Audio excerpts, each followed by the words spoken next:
السلام ورحمۃ اللہ وبرکاتہ۔ جی محترم بھائی نے اس حدیث کے متعلق پوچھا ہے کہ مکھی جو ہے جب وہ پینے والی چیز میں گر جائے تو اس کو ڈبو کے وہ چیز پی جا سکتی ہے۔ کہتے ہیں حدیث صحیح ہے کہ ضعیف ہے، اس کی تحقیق کر دیں جی، سنتے آ رہے ہیں۔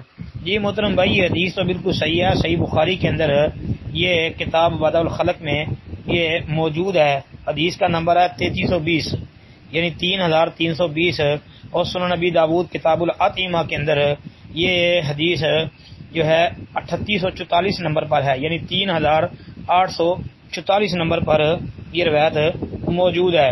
ابو ہریرہ رضی اللہ عنہ حدیث کے راوی ہیں، کہتے ہیں جی نبی علیہ السلام نے فرمایا اذا وقع الذباب فی شراب احدکم فلیغمسه او کما قال النبی صلی اللہ علیہ وسلم، یعنی یہ ساری حدیث آپ نے بیان فرمائی کہ جب تم میں سے کسی کے پینے میں مشروب میں مکھی گر جائے تو اسے اس میں ڈبکی دے کر نکالنا چاہیے، کیونکہ اس کے ایک پر میں بیماری اور دوسرے میں شفا ہے۔ تو یہ حدیث بالکل صحیح ہے۔ بخاری اور ابو داود کا حوالہ میں نے عرض کر دیا ہے۔ باقی سنن نبی داود وغیرہ کے اندر ان الفاظ کا بھی اضافہ موجود ہے کہ جب مکھی گرتی ہے پانی کے اندر تو وہ گرنے لگتی ہے تو اپنے آپ کو وہ بچانے کے لیے بیماری والا پر جو ہے وہ آگے بڑھاتی ہے۔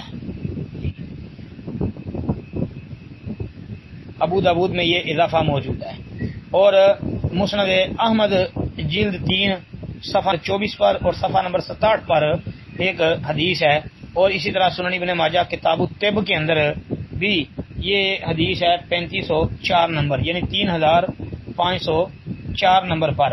اس میں یہ بھی ہے کہ وہ جو ہے مکھی زہر والا پر وہ آگے بڑھاتی ہے، جس میں شفا ہوتی ہے اسے پیچھے رکھتی ہے۔ یہ الفاظ بھی موجود ہیں، تو حدیث ثابت ہے بھائی جی۔ ڈبو کر اگر پینے والی چیز میں گر جائے، پانی میں، دودھ میں، چائے میں، شربت میں، بوتل میں یعنی کولڈ ڈرنک میں، کسی چیز بھی پینے والی کے اندر مکھی گر جائے تو اس کو ڈبو کے نکال کے پھینک دو اور وہ پینے والی چیز جو ہے وہ پی لو جی، اس کا کوئی جو ہے وہ پینے میں حرج نہیں ہے۔ حدیث صحیح ہے۔ السلام علیکم ورحمۃ اللہ۔